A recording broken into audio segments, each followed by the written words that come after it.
ساتھیوں، دنیا میں پہلا مرڈر کس نے کیا تھا؟ قابیل نے اپنے بھائی حابیل کا کیا تھا، اور عورت کے چکر میں کیا تھا، لڑکی کے چکر میں کیا تھا۔ عورت کے چکر میں قابیل نے حابیل کو قتل کیا تھا، دنیا کا پہلا مرڈر کیا تھا۔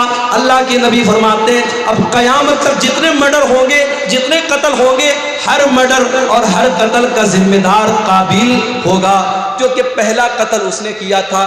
پتہ یہ چلا کہ جو برائی کی شروعات کرتا ہے، جو کسی غلط کام کی شروعات کرتا ہے، اس کے اوپر قیامت تک اور جب تک وہ غلط کام ہوتا رہے گا، اس کا وبال اس کے اوپر پڑتا رہے گا، اس کی سزا اس کو ملتی رہے گی۔ اس لیے برائی کرنے سے زیادہ خطرناک برائی کی اسٹارٹنگ کرنا ہے۔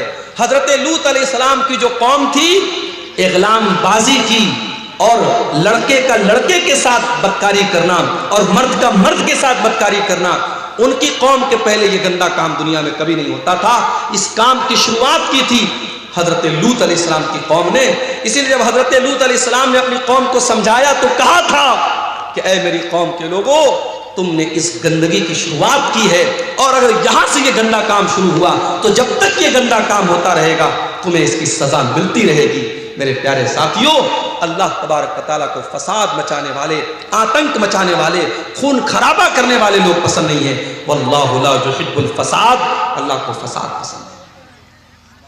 ارے اسلام کا تو یہ حال ہے، ہمارے پیارے نبی جب سن 8 ہجری میں مکہ میں داخل ہوئے، 10,000 کا لشکر آپ کے ساتھ ہے، مکہ کے اندر آپ بڑی فاتحانہ شان کے ساتھ داخل ہو رہے ہیں۔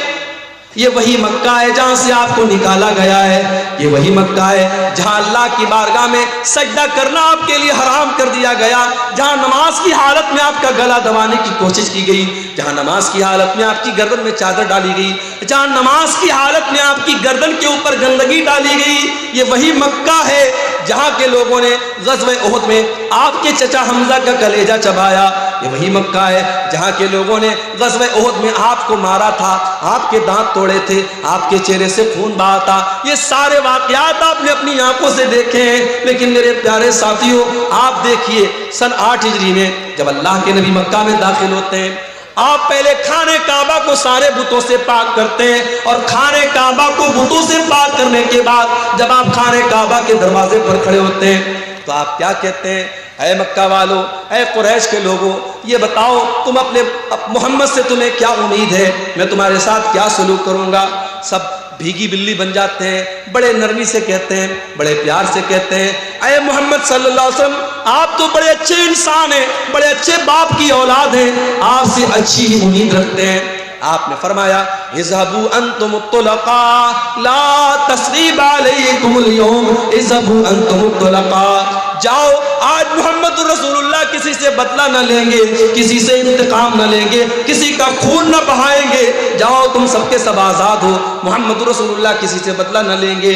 ظالم سے لیا ظلم کا بدلہ نہ کسی وقت، مارا بھی تو اخلاق کی تلوار سے مارا۔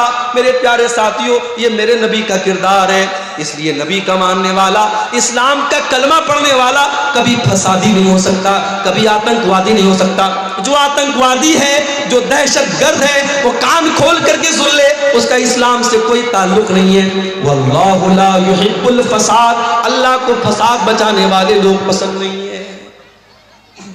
اور آگے بڑھیے، تیسری چیز اللہ نے فرمایا سورہ آل عمران کے اندر، قل اطیعوا اللہ ورسولہ، قل اطیعوا اللہ والرسول، اے نبی آپ کہہ دیجئے اللہ کی اطاعت کرو اور رسول کی اطاعت کرو۔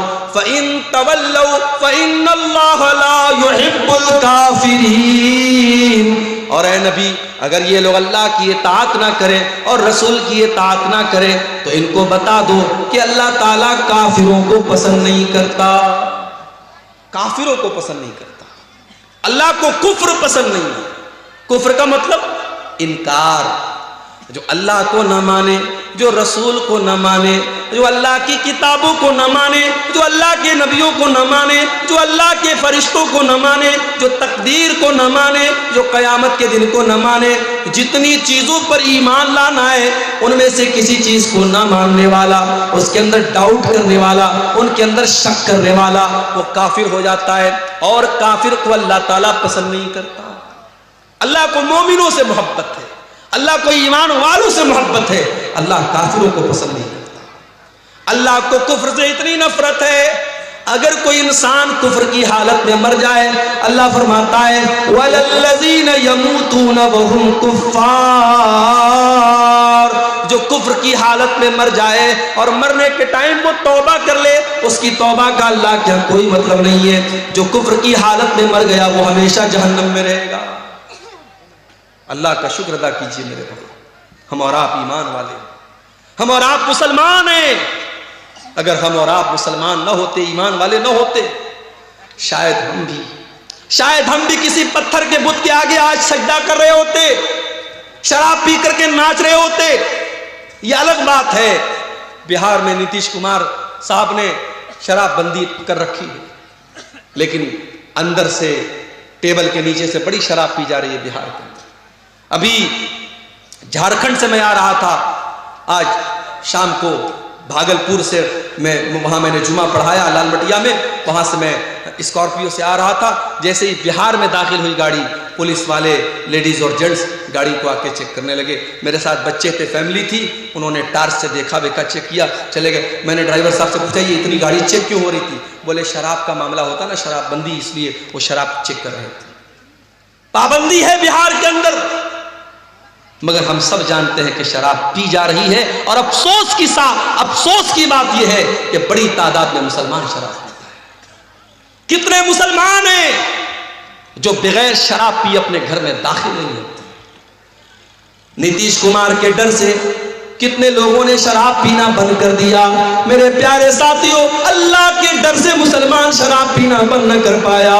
کتنے افسوس کی بات ہے، سرکار کا ڈنڈا پڑا تو شراب بند ہو گئی، لیکن اللہ تعالیٰ کے عذاب کا ڈر ہمیں شراب نہ چھڑا سکا۔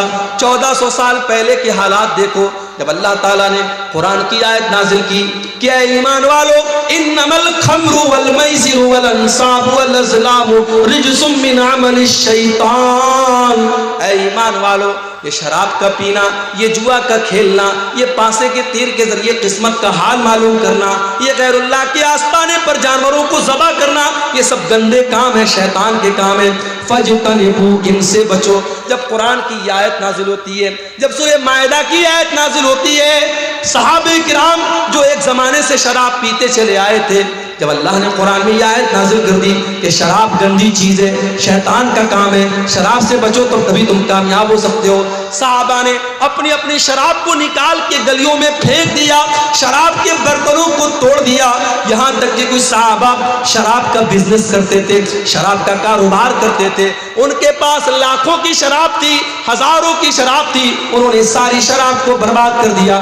کہا جب شراب حرام ہے تو شراب کا بزنس بھی حرام ہے، شراب کا کاروبار بھی حرام ہے، انہوں نے ساری شراب کو پانی کی طرح بہا دیا۔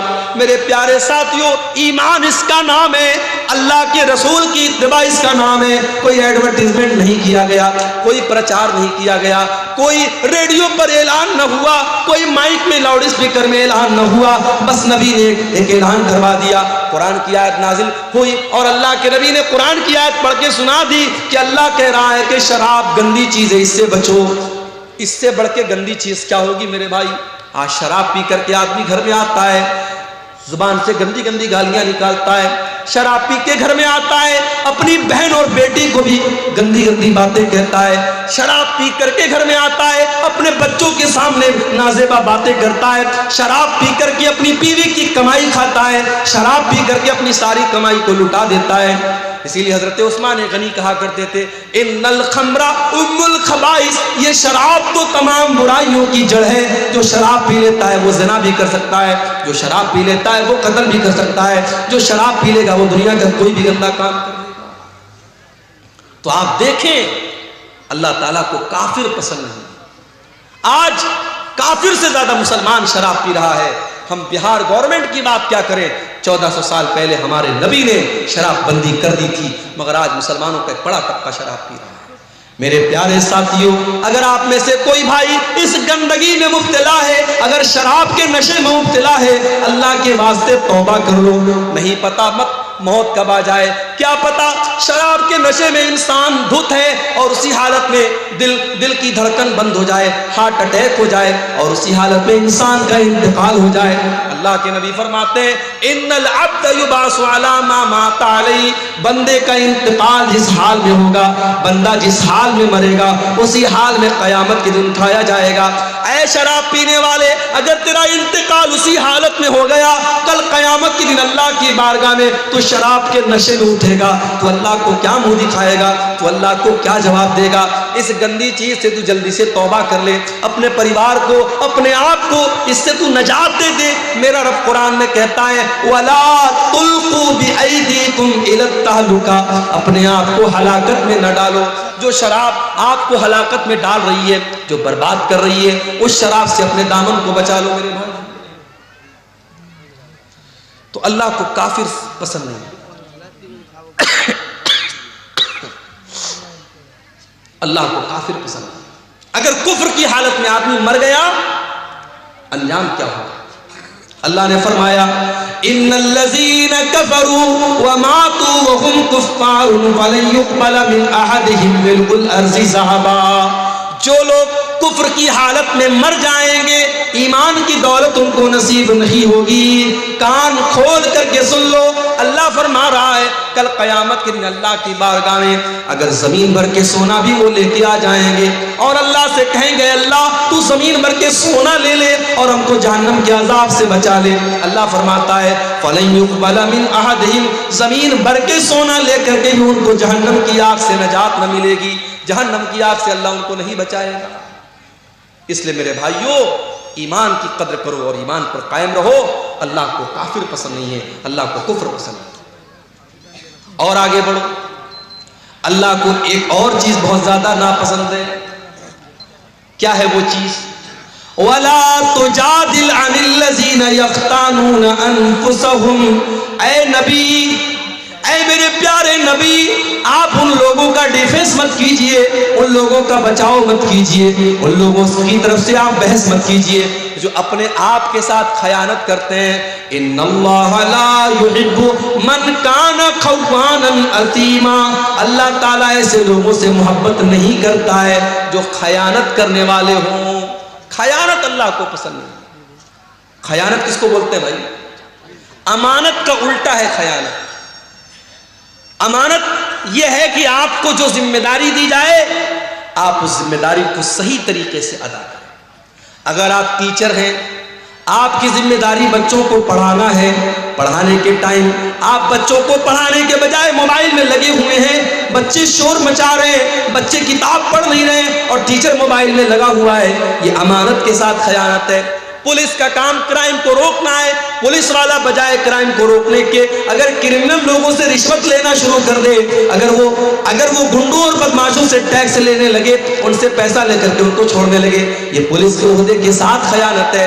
ان اللہ لا يحب من کان خوانا اثیما، اللہ کو خیانت کرنے والے لوگ پسند نہیں ہیں۔ اس لیے امانت میں خیانت سے بچو میرے بھائی۔ جو بھی امانت اور جو بھی ذمہ داری آپ کے کندھے پر ڈالی گئی ہے اس ذمہ داری کو صحیح طریقے سے رکھو۔ ہمارے کچھ بھائیوں نے ہم کو بتایا اسی بہار کی سرزمین پر، اسی جھارکھنڈ کی سرزمین پر یہ کام بھی ہو رہا ہے۔ ایک مسجد کا 4 بار فوٹو لیا جا رہا ہے اور 4 بار سعودی عرب سے اس کا پیسہ اٹھایا جا رہا ہے۔ ایک بار ٹیوب ویل لگایا جا رہا ہے، ایک بار اس کو پنک کلر سے پینٹ کیا جا رہا ہے، پھر گرین کلر سے پینٹ کیا جا رہا ہے، پھر لال کلر سے پینٹ کیا جا رہا ہے۔ ٹیوب ویل تو ایک بار لگا لیکن اس کا پیسہ 5 بار اٹھایا جا رہا ہے۔ یہ 420 یہ اللہ کے دین کے نام پہ ہو رہی ہے، صدقہ خیرات کے نام پہ ہو رہی ہے، زکوٰۃ کے نام پر ہو رہی ہے۔ میرے پیارے ساتھیوں، اس بے ایمانی کا حساب قیامت کے دن دینا پڑے گا، ان علماء کو بھی دینا پڑے گا، ان مشروعات کا کام کرنے والوں کو بھی دینا پڑے گا جو آج امت کے پیسے کے ساتھ اتنی بڑی خیانت کر رہے ہیں۔ آج کتنی مسجدیں جو باہر سے فنڈ آیا 30 لاکھ کا لیکن اس میں دیا گیا صرف 10 لاکھ روپئے اور میٹیریل کو بالکل ہلکا کر دیا گیا۔ پتہ یہ چلا 5 سال کے بعد مسجد کی چھت بیٹھ گئی، 5 سال کے بعد مسجد کی زمین بیٹھ گئی، 5 سال کے بعد مسجد کی دیوار گر گئی، پیسہ آیا 30 لاکھ، لگایا گیا 10 لاکھ اور 20 لاکھ کو بیچ میں سے غائب کر دیا گیا۔ میرے پیارے ساتھیوں، کیا یہ خیانت نہیں ہے؟ ان اللہ لا يحب من کان خوانا اثیما، اللہ تعالیٰ خیانت کرنے والوں کو پسند نہیں کرتا۔ اور ایک بات اور کہنا چاہتا ہوں، یہاں بہت سارے ہمارے بزرگ بھائی بھی بیٹھے ہیں، اولاد والے بیٹھے ہیں، ہماری کچھ مائیں بھی بیٹھی ہوں گی، وہ مائیں ہیں جن کی گھر میں بیٹیاں ہیں۔ اگر آپ ایک بیٹی کی ماں ہیں، اگر آپ ایک بیٹے کے باپ ہیں، یہ بیٹے اور بیٹی بھی آپ کے کندھے پر اللہ کی امانت ہے۔ اللہ نے اگر آپ کو اولاد دیا ہے، اللہ اولاد کے بارے میں سوال کرے گا۔ اللہ کے نبی فرماتے ہیں کلکم راع و کلکم مسئول عن رعیتہ، او لوگو تم سب کے سب ذمہ دار ہو اور تم سے تمہاری ذمہ داری کے بارے میں سوال کیا جائے گا۔ فالرجل راع علی اہل بیتہ، انسان اپنے گھر والوں کا ذمہ دار ہے، اپنی فیملی کا ذمہ دار ہے، اپنے پریوار کا ذمہ دار ہے، اور انسان سے اس کے پریوار کے بارے میں سوال کیا جائے گا۔ والمرأۃ راعیۃ علی بیت زوجہا، اور عورت اپنے گھر کی ذمہ دار ہے۔ شوہر تو نوکری پہ چلا گیا، شوہر تو دکان پہ چلا گیا، شوہر تو کاروبار پہ چلا گیا، گھر میں 24 گھنٹے رہنے والی تو عورت ہے۔ گھر میں جوان بیٹی کس سے باتیں کر رہی ہے، رات کو کہاں 2-2 بجے تک موبائل پہ لگی ہوئی ہے، رات کو وہ کہاں جا رہی ہے۔ آج اگر ماں اس بات کی پرواہ نہیں کرتی اور بیٹی رات رات بھر غیر محرموں سے چیٹنگ کر رہی ہے، کان کھول کر کے سن لو میری ماؤں، بیٹی تو گنہگار ہوگی، بیٹی کی ماں کو بھی اللہ کا حساب دینا پڑے گا۔ ان اللہ لا يحب من کان خوانا اثیما، اللہ تعالیٰ کو خیانت کرنے والے پسند نہیں ہیں۔ اور آگے بڑھیے، اللہ کو ایک اور چیز بہت ناپسند ہے، اور وہ چیز ہے اسراف، حد سے تجاوز کرنا۔ یا بنی آدم خذوا زینتکم عند کل مسجد، اے آدم کے بیٹو، جب تم مسجد میں جایا کرو، جب تم نماز پڑھنے جایا کرو تو اپنی زینت کو اپنا لیا کرو۔ لوگ اکثر یہ سوال کرتے ہیں شیخ صاحب نماز میں ٹوپی کا لگانا کیسا ہے؟ بھائی صاحب ٹوپی کا لگانا فرض نہیں ہے، ٹوپی کا لگانا واجب نہیں ہے، ٹوپی کا لگانا سنت نہیں ہے، مگر ٹوپی ہمارے کلچر کا ایک حصہ ہے۔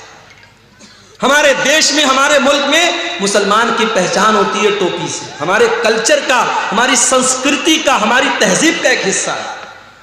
آپ شادی میں ٹوپی لگا رہے ہیں، آپ جنازے میں ٹوپی لگا رہے ہیں، اور مسجد میں آپ آتے ہیں تو جان بوجھ کے آپ کھلے سر نماز پڑھ رہے ہیں، یہ مناسب نہیں ہے۔ اللہ قرآن میں کہتا ہے یا بنی آدم خذوا زینتکم عند کل مسجد، اے بنی آدم، اے آدم کی اولاد، جب تم مسجد میں جایا کرو، جب تم نماز پڑھنے جایا کرو تو اپنی زینت کو اپنا لو، ایسا لباس پہنو جس لباس کو پہن کر کے تم اچھے لگو۔ بھائی نماز تو بنیان میں بھی ہو جائے گی، اگر مرد کا ناف سے لے کر کے گھٹنے تک کا حصہ ڈھکا ہوا ہے اور کندھا ڈھکا ہوا ہے تو نماز تو ایسے بھی ہو جائے گی، مگر آپ بنیان پہن کے اور ایک چھوٹا سا گمچھا باندھ کر کے مسجد میں آئیں، یہ مناسب نہیں۔ آپ اس ڈریس میں آئیں جو آپ کی بہترین ڈریس ہے، جس ڈریس میں آپ اچھے لوگوں کے پاس اٹھتے ہیں، بیٹھتے ہیں۔ اللہ کہہ رہا ہے اے آدم کی اولاد، جب تم مسجد میں آؤ تو اپنی زینت کو اپناؤ۔ وَكُلُوا وَاشْرَبُوا، اور خوب کھاؤ خوب پیو، وَلَا تُسْرِفُوا، لیکن کھانے اور پینے میں حد سے تجاوز نہ کرو، اسراف نہ کرو، فضول خرچی نہ کرو۔ اِنَّهُ لَا يُحِبُّ الْمُسْرِفِينَ، اللہ تعالیٰ فضول خرچی کرنے والوں کو پسند نہیں کرتا۔ ایک مرتبہ میرا پروگرام تھا کلکتہ میں، مٹیا برج ایک علاقہ ہے، وہاں بڑا اچھا علاقہ ہے، مسلمانوں کی بڑی آبادی ہے، اور ماشاءاللہ سب پیسے والے لوگ ہیں، سب بزنس مین لوگ۔ میں گیا، میرا پروگرام تھا، تو وہاں ایک مسلمان سیٹھ جی تھے، مجھے لوگوں نے بتایا کہ ان کی بیٹی کی شادی ہوئی تو انہوں نے 5 کروڑ روپے کا زیور اپنی بیٹی کو بنا کر دیا۔ 5 کروڑ روپے کا زیور انہوں نے اپنی بیٹی کو دیا، یہ دکھانے کے لیے صاحب میں بہت پیسے والا ہوں۔ بھائی دولت ہے تمہارے پاس، اس کا مطلب یہ نہیں ہے کہ تم اس کو جہاں چاہے اور جیسے چاہو اڑا دو۔ اس امت میں آج کتنی قریب بہنیں ہیں جو اپنے بچوں کا خرچ چلانے کے لیے دوسروں کے گھر میں جا کے صفائی کا کام کرتی ہیں، برتن مانجتی ہیں، تب ان کا پریوار چلتا ہے۔ اس امت میں آج بھی کتنے بچے ہیں جو ایک ٹائم کا کھانا کھاتے ہیں، دوسرے ٹائم کا کھانا انہیں نصیب نہیں ہوتا۔ اس امت میں آج بھی کتنے لوگ ہیں جن کے سر پر چھت نہیں ہے، جن کے پاس اپنا مکان نہیں ہے، جو سڑکوں اور چوراہوں پر رات میں کھلے آسمان کے نیچے رات گزارتے ہیں۔ جس امت کا یہ حال ہو، جس قوم کا یہ حال ہو، اس قوم کے لوگ، اس قوم کے امیر امراء 5 کروڑ روپے کے زیورات اپنی بیٹیوں کو شادی دے رہے ہیں، پورے زیورات سے اپنی بیٹی کو لاد دے رہے ہیں۔ کیا یہ فضول خرچی نہیں ہے میرے بھائی؟ اللہ کے نبی فرماتے ہیں قیامت کے دن انسان لا تزول قدم ابن آدم من عند ربه یوم القیامہ، قیامت کے دن انسان 5 سوالوں کا جواب دیے بغیر اپنی جگہ سے ٹس سے مس نہیں ہو سکتا۔ 5 سوالوں کا جواب سب کو دینا ہے، مجھے بھی دینا ہے، آپ کو بھی دینا ہے، عالم کو بھی دینا ہے، جاہل کو بھی دینا ہے، عام آدمی کو بھی دینا ہے، اور VIP کو بھی دینا ہے۔ 5 سوالوں کا جواب سب کو دینا ہے۔ پہلا سوال عن عمرہ فیما افنا، تو نے اپنی زندگی کو کہاں گزارا۔ دوسرا سوال وعن شبابہ فیما ابلا، تو نے اپنی جوانی کو کہاں گزارا۔ تیسرا سوال وعن مالہ من این اکتسبہ، تو نے مال کہاں سے کمایا۔ چوتھا سوال وفیما انفقہ، تو نے مال کہاں پر خرچ کیا، مال کہاں پر خرچ کیا، اس کا بھی حساب دینا پڑے گا۔ اپنی محبوباؤں کے لیے ریچارج کروانے والے ہمارے منچلے نوجوان، وہ 100-200 روپے کا جو ریچارج کراتے ہیں اپنی کانوں کی لذت کے لیے اور بدکاری کے لیے، وہ بھی تیار رہیں۔ مال کہاں پہ خرچ ہو رہا ہے، حساب دینا پڑے گا۔ اور مال کیسے کما رہے ہو، ڈریم 11 کے ذریعے کما رہے ہو، سٹے بازی کے ذریعے کما رہے ہو۔ ابھی ہمارے واٹس ایپ پر ایک میسج آیا کہ کرکٹ کے میچ میں سٹا لگانا ہو تو ہم سے کانٹیکٹ کیجیے، ہمارے گروپ کو جوائن کر لیجیے، ہم 100% بالکل صحیح بھوشیہ وانی کرتے ہیں۔ میں نے کھولا وہ گروپ، دیکھا، میں نے سوچا کہ دیکھیں یہ کیا بھوشیہ وانی کرتا ہے۔ آج پاکستان کا اور ساؤتھ افریقہ کا میچ تھا، اس نے کہا یہ میچ پاکستان جیتے گا۔ اب کتنے لوگوں نے اس کے کہنے پر سٹا لگا دیا ہوگا، لاکھوں کا، کروڑوں کا، اور شام رات ہوتے ہوتے جب رزلٹ آیا پتہ لگا پاکستان ہار گئی اور ساؤتھ افریقہ جیت گئی۔ یہ سٹے بازی آج ہمارا نوجوان بڑی تعداد میں واٹس ایپ کے ذریعے، ٹیلی گرام کے ذریعے، فیس بک کے ذریعے باقاعدہ سٹا ہو رہا ہے، اور لاکھوں کروڑوں کا سٹا ہو رہا ہے، اور جوا ہو رہا ہے، اور ہمارا مسلمان اس میں حصہ لے رہا ہے۔ اور میرے پیارے ساتھیوں، وہ یہ سوچ رہا ہے کہ ہم راتوں رات امیر بن جائیں۔ اگر وہ ایک بار 1 لاکھ روپیہ جیت جائے گا، اگلی بار 10 لاکھ لگائے گا کہ میں 10 لاکھ جیت جاؤں گا، اور پتہ لگا وہ 10 لاکھ ڈبا دے گا، قرضے میں ڈوب جائے گا، اور اپنے آپ کو اور اپنے گھر والوں کو داؤں پہ لگا دے گا۔ میرے پیارے ساتھیوں، مال کہاں سے کما رہے ہو اس کا بھی حساب دینا پڑے گا، اور مال کہاں خرچ کر رہے ہو اس کا بھی حساب دینا۔ تو فضول خرچی کرنے والے، ناجائز پیسہ اڑانے والے، اور اپنی جائز خواہشات پر بھی لمٹ سے زیادہ خرچ کرنے والے، اس کو اسراف کہتے ہیں، اور اللہ اسراف کرنے والوں کو پسند نہیں کرتا۔ اور آگے بڑھیے میرے پیارے ساتھیوں، واللہ لا یحب الظالمین، اللہ تعالیٰ ظلم کرنے والوں کو پسند نہیں کرتا، ظلم کرنے والوں سے محبت نہیں کرتا، ظلم اللہ کو پسند نہیں۔ ظالم کان کھول کر کے سن لے، ظلم کا انجام برا ہونے والا ہے، ظلم زیادہ دیر تک چلنے والا ہے۔ جس فلسطین کے اندر اسرائیلیوں کو پناہ ملی، یہودیوں کو پناہ ملی، جب آج سے 50-60 سال پہلے، 70 سال پہلے جب ان کو ہٹلر نے مار مار کے بھگایا اور وہ لٹے کٹے پٹے یہودی، ان کو اگر کہیں سر جھکانے کی، سر چھپانے کی جگہ ملی، اسی فلسطین کے اندر ان کو جگہ ملی، تو آج انہوں نے ناجائز طریقے سے فلسطین کے بقیہ حصوں پر دھیرے دھیرے قبضہ کرنا شروع کر دیا، اور وہاں کے جوانوں اور بچوں اور عورتوں کا خون تب سے لے کر کے وہ آج تک بہا رہے ہیں۔ اللہ نے ایسے ہی اس قوم کو مغضوب علیہم نہیں کہا ہے، یہ مغضوب علیہم قوم ہے، اس قوم پر اللہ کا غضب اترا ہے۔ میرے پیارے ساتھیوں، یہ ظلم ہو رہا ہے جو آج ہم فلسطین کی سرزمین پر دیکھ رہے ہیں، اور کان کھول کر کے سن لو، ظلم کا انجام کبھی بھی اچھا ہونے والا نہیں ہے۔ اللہ کے نبی فرماتے ہیں اتقوا الظلم فإن الظلم ظلمات یوم القیامہ، ظلم کرنے سے بچو، قیامت کے دن ظلم کرنے والا اندھیروں میں رہے گا۔ ظلم کرنے والے کو لائٹ نصیب نہیں ہوگی۔ کبھی رات میں جب آپ کار چلا رہے ہو یا بائک چلا رہے ہو اور بالکل جنگل میں سنسان راستے میں آپ جا رہے ہو، اچانک اپنی بائک کی لائٹ آپ بند کر دیجیے، اپنی کار کی ہیڈ لائٹ آپ بند کر دیجئے، 10 سیکنڈ کے لیے آپ ڈر جائیں گے میرے بھائی، آپ ڈر جائیں گے۔ چاروں طرف گھپ اندھیرا ہو اور آپ کے پاس کوئی لائٹ نہ ہو، کوئی روشنی نہ ہو، آپ ایک قدم چل نہیں سکتے۔ قیامت کا دن ہوگا، وہ انسان کتنا بد نصیب ہوگا جس کو روشنی نصیب نہیں ہوگی۔ اللہ نے کہا ظالم کو قیامت کے دن کوئی روشنی نصیب نہیں ہوگی۔ دنیا میں جتنا ظلم کرنا ہے کر لو، طاقت کا نشہ، کرسی کا نشہ، پاور کا نشہ، جتنا اس نشے پر اڑنا ہے اڑ لو، مگر یاد رکھو ناؤ کاغذ کی صدا چلتی نہیں، ظلم کی ٹہنی کبھی پھلتی نہیں۔ اللہ کو ظلم کرنے والے لوگ پسند نہیں ہیں میرے پیارے ساتھی۔ اس کائنات کا میں اللہ کا یہ نظام اور اللہ کی یہ سنت رہی ہے، اللہ کا قانون رہا ہے۔ اللہ نے مشرک اور کافر کو حکومت دی ہے، لیکن اللہ نے ظالم کو حکومت میں نہیں رہنے دیا ہے۔ ظالم کا انجام بڑا بھیانک ہوا ہے۔ برسوں ہزاروں برس پہلے فرعون نام کا ایک ظالم تھا جس نے چھوٹے چھوٹے بچوں کو قتل کروایا تھا۔ جب اس کے دربار میں کسی کاہن نے، کسی جادوگر نے کہا تھا، کسی بھوشیوانی کرنے والے نے کہا تھا کہ اے فرعون تیری حکومت میں ایک بچہ پیدا ہونے والا ہے جو آگے چل کر کے تیری حکومت کو ختم کرے گا، تو وہ فرعون جو اپنے آپ کو خدا کہتا تھا، اپنے آپ کو رب کہتا تھا، اس نے آرڈر دے دیا اور چھوٹے چھوٹے بچوں کو قتل کروانے کا حکم دے دیا۔ مگر اللہ کو اس ظالم کو ختم کرنا تھا۔ اللہ نے ایسا پلان بنایا، اللہ نے ایسی تدبیر بنائی کہ اسی ظالم کے گھر میں حضرت موسیٰ علیہ السلام اسی کے پیسے سے پرورش پاتے ہیں، اور پھر آگے چل کے حضرت موسیٰ علیہ السلام جب اللہ کے نبی بنتے ہیں اور فرعون کو دعوت دیتے ہیں اور فرعون حضرت موسیٰ کی دعوت کو ٹھکرا دیتا ہے، تو انجام کتنا بھیانک ہوتا ہے کہ دریائے قلزم میں پانی کے اندر فرعون ڈوب کر کے مر جاتا ہے۔ میرے پیارے ساتھیوں، ظالم کا انجام بہت ہی بھیانک ہونے والا ہے۔ واللہ لا يحب الظالمین، اللہ کو ظلم کرنے والے لوگ پسند نہیں۔ اور آگے بڑھیے، اللہ کو تکبر کرنے والے، گھمنڈ کرنے والے، اہنکار کرنے والے لوگ بھی پسند نہیں ہیں۔ حضرت لقمان اپنے بچے کو نصیحت کرتے ہیں تو کیا کہتے ہیں؟ وَلَا تُصَعِّرْ خَدَّكَ لِلنَّاسِ وَلَا تَمْشِ فِي الْأَرْضِ مَرَحًا، اے میرے بچے تو گال پھلا کر کے لوگوں سے نہ ملا کر اور زمین میں اکڑ کر کے نہ چلا کر۔ إِنَّ اللَّهَ لَا يُحِبُّ مَنْ كَانَ مُخْتَالًا فَخُورًا، اللہ تعالیٰ گھمنڈی لوگوں سے محبت نہیں کرتا، گھمنڈی لوگوں کو پسند نہیں کرتا۔ گھمنڈی لوگ اللہ کو پسند نہیں ہیں۔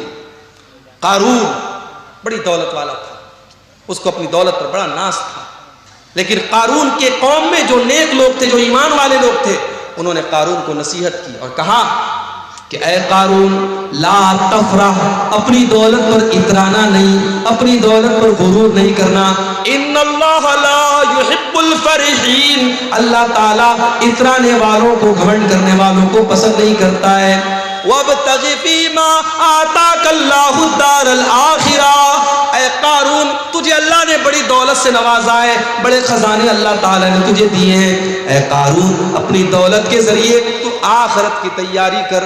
او میرے پیارے ساتھیوں، آج اللہ نے آپ کو دولت والا بنایا ہے، اپنی دولت کو اللہ کے راستے میں خرچ کیا کرو، مسجدوں میں دیا کرو، مدرسوں میں دیا کرو، کار خیر میں دیا کرو، اپنی آخرت بنایا کرو۔ وَلَا تَنْسَ نَصِيبَكَ مِنَ الدُّنْيَا، میں یہ نہیں کہتا کہ دنیا کو بھول جاؤ، دنیا میں جو تمہارا حق ہے، دنیا میں جو تمہارا حصہ ہے، دنیا کا حصہ تم اس سے خوب فائدہ اٹھا لو، لیکن اصل تیاری آخرت کی کرو۔ وَلَا تَبْغِ الْفَسَادَ فِي الْأَرْضِ، اور قارون سے اس کی قوم کے لوگوں نے کہا کہ اے قارون تو زمین میں فساد مچانے کی کوشش نہ کرنا، اللہ تعالیٰ فسادی لوگوں کو پسند نہیں کرتا۔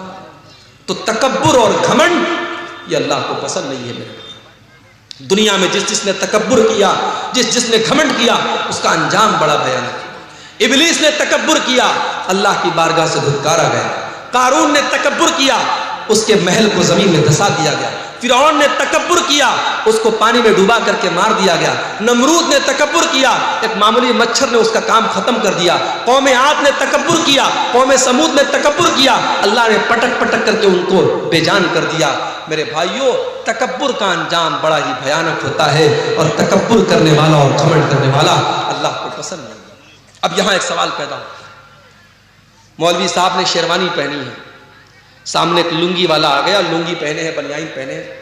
اب مولوی صاحب کے دل میں فیلنگ آئی کہ یار میں 10,000 روپے کا کپڑا پہنا ہوں، یہ 500 روپے کا کپڑا پہنا ہے۔ مولوی صاحب کے اندر ایک فیلنگ آئی، حاجی صاحب کے اندر ایک فیلنگ آئی کہ میں پیسے والا آدمی ہوں، میرا کپڑا اس کے کپڑے سے اچھا ہے۔ تو کیا اچھا کپڑا پہننا یہ حرام ہے؟ اگر ہم پیسے والے ہیں، دولت والے ہیں، تو کیا ہم مہنگا کپڑا نہیں پہن سکتے، اچھا کپڑا نہیں پہن سکتے؟ ایسا کوئی مسئلہ نہیں۔ آپ اگر پیسے والے ہیں، آپ اگر دولت والے ہیں، تو آپ اچھا کپڑا پہن سکتے ہیں، بلکہ پہننا چاہیے۔ پھٹا پرانا کپڑا پہننا یہ دینداری نہیں ہے۔ بہت سے لوگ اس کو سمجھتے ہیں پیسہ بہت ہے، دولت بہت ہے، لیکن ہمیشہ پھٹا پرانا کپڑا پہن کر کے بالکل عجیب و غریب شکل بنائے رہیں گے اور کہیں گے صاحب پیسہ تو ہے، مگر ہمارا اسلام یہ کہتا ہے کہ سمپل رہو۔ سمپل رہنا ایک الگ چیز ہے، اور اپنی دولت ہونے کے باوجود پھٹا پرانا میلا کچیلا کپڑا پہننا یہ الگ چیز ہے۔ اللہ کے نبی کے ایک صحابی آئے، اللہ کے نبی نے دیکھا کہ بڑی ان کے کپڑے بڑے میلے کچیلے ہیں۔ آپ نے کہا دولت ہے تمہارے پاس، پیسہ ہے تمہارے پاس؟ کہا اے اللہ کے نبی بہت دولت ہے، اتنی بکریاں ہیں میرے پاس، اتنے اونٹ ہیں میرے پاس، اتنے غلام ہیں میرے پاس، بہت دولت ہے، بہت پیسہ ہے۔ اللہ کے نبی نے فرمایا ان آتاک اللہ مالا فلیرا اثر نعمت اللہ علیہ۔ اے میرے صحابی، اگر اللہ نے تم کو دولت سے نوازا ہے تو دولت کا اثر تمہارے اوپر ظاہر ہونا چاہیے۔ اچھا کپڑا پہنا کرو، اپنی حیثیت کے مطابق کپڑا پہنا کرو۔ اچھا کپڑا پہننا برا نہیں ہے، ہاں اچھا کپڑا پہننے کے بعد جب گھر سے نکلو تو جو تم سے کمزور کپڑا پہنے ہوئے ہیں اس کو تم کبھی حقیر مت سمجھنا، یہ تکبر ہو جائے گا۔ اللہ کے نبی فرماتے ہیں ان اللہ جمیل یحب الجمال، اللہ تعالیٰ خوبصورت ہے اور خوبصورتی کو پسند کرتا ہے۔ اچھا کپڑا پہننا یہ گناہ نہیں ہے، اچھا جوتا پہننا یہ گناہ نہیں ہے، بلکہ گناہ کیا ہے؟ الکبر بطر الحق وغمط الناس، تکبر یہ ہے، گھمنڈ یہ ہے، انسان دوسروں کو حقیر سمجھے، دوسروں کو معمولی سمجھے اور اپنے آپ کو بڑا سمجھے، یہ تکبر ہے میرے پیارے ساتھیوں۔ اور میرے نبی نے اور اللہ نے تکبر سے منع کیا ہے۔ اللہ کے نبی نے تو یہاں تک فرمایا لا يدخل الجنت من كان في قلبه مثقال ذرة من الكبر، جس کے دل میں ذرہ برابر بھی تکبر ہوگا، گھمنڈ ہوگا، اہنکار ہوگا، وہ جنت میں نہیں جائے گا۔ اس لیے تکبر سے بچو، تواضع، اپنے اندر نرمی پیدا کرو، اپنے آپ کو چھوٹا سمجھو، لوگوں سے گھل مل کر کے رہو۔ اللہ تعالیٰ ایسے لوگوں سے محبت کرتا ہے، اور جو اپنے آپ کو چھوٹا بنا لیتا ہے من تواضع للہ رفعہ اللہ، اللہ اس کو اور بلندی عطا کرتا ہے۔ اسی طریقے سے میرے پیارے ساتھیوں، اللہ تعالیٰ ان لوگوں کو بھی پسند نہیں کرتا ہے جو بیہودہ باتیں اپنے منہ سے نکالتے ہیں، جو گندی باتیں اپنے منہ سے نکالتے ہیں۔ اللہ کے نبی فرماتے ہیں، بخاری اور مسلم کی روایت ہے، بڑے غور سے سنیے گا، میں سمجھ رہا ہوں رات کا آخری ٹائم ہے، آپ کے صبر کا امتحان لے رہا ہوں، مگر بڑی امپورٹنٹ باتیں بیان کر رہا ہوں، سن کے جائیے۔ اللہ کے نبی فرماتے ہیں کہ ان اللہ لیبغض الفاحش البذیء، اللہ تعالیٰ ایسے لوگوں سے نفرت کرتا ہے، ایسے لوگوں کو پسند نہیں کرتا ہے جو فاحش ہوتے ہیں اور جو بذیء ہوتے ہیں۔ فاحش اور بذیء کس کو کہتے ہیں؟ جس کی زبان گندی ہوتی ہے، جو زبان سے گالی بکتا ہے، جو زبان سے بیہودہ باتیں کرتا ہے، اللہ ایسے لوگوں کو پسند نہیں کرتا ہے۔ میرے پیارے ساتھیوں، زبان کی حفاظت کرو، گالی گلوچ سے اپنے آپ کو بچاؤ۔ آج باپ گالی دیتا ہے، بچے اس سے گالی سیکھتے ہیں، بچیوں کی تربیت پر اثر پڑتا ہے۔ اپنے گھر کو گالی سے محفوظ رکھو، اپنے گھر کو گالی سے محفوظ رکھو، اور بچوں کے ہاتھ میں جو موبائل دیتے ہو نا، موبائل پر بھی چیک کرو، بچہ ایسی ریل تو نہیں دیکھ رہا ہے، بچہ گالی سیکھ رہا ہے، بچہ بیہودہ باتیں سیکھ رہا ہے۔ بچوں کی تربیت پر بھی بڑی توجہ دینے کی ضرورت ہے۔ آج ماں باپ نے بڑا سمپل طریقہ سمجھا ہے، بچے کے ہاتھ میں موبائل دے دیا، بچہ جو چاہے سو دیکھ رہا ہے۔ نہیں میرے بھائی، بچہ جو دیکھتا ہے اس سے سیکھتا ہے۔ 3 سال کا بچہ بھی اگر ویڈیو دیکھ رہا ہے تو سیکھ رہا ہے۔ آپ دیکھیے آپ کا بچہ کیا دیکھ رہا ہے، اگر آپ نے نہیں دیکھا انجام بڑا بھیانک ہوگا۔ عربی کا شاعر کہتا ہے لیس الیتیم من انتہا ابواہ من ہم الحیات وخلفاہ ذلیلا، یتیم وہ نہیں ہے جس کے ماں باپ اسے دنیا میں چھوڑ کے چلے جائیں. ان الیتیم هو الذی تلقى له اما تخلت او ابا مشغولا. ارے یتیم تو وہ ہے، یتیم تو وہ ہے، اناتھ تو وہ ہے، ماں تو اس کے پاس موجود ہے مگر ماں کے پاس اپنے بچے کی دیکھ بھال کے لیے ٹائم نہیں ہے. باپ تو اس کے گھر میں موجود ہے مگر باپ کے پاس اپنے بچوں کے لیے فرصت نہیں ہے. میں تو خود ایک مدرسے میں ٹیچر ہوں. کبھی کبھی ایسے بھی پیرنٹس آتے ہیں، ایسے بھی ماں باپ آتے ہیں، بچہ کون سی کلاس میں پڑھتا ہے باپ کو یہ بھی نہیں پتا، بچہ کون سی کلاس میں پڑھتا ہے ماں کو یہ بھی نہیں پتا. اتنے بے خبر مت بنو میرے بھائی، اتنا پیسہ کمانے کے پیچھے اندھے مت بنو کہ آپ کو یہ محسوس ہی نہ ہو کہ آپ کا بچہ کہاں جا رہا ہے. تو اللہ تبارک و تعالیٰ کو ایسے لوگ بھی پسند نہیں ہے جو بیہودہ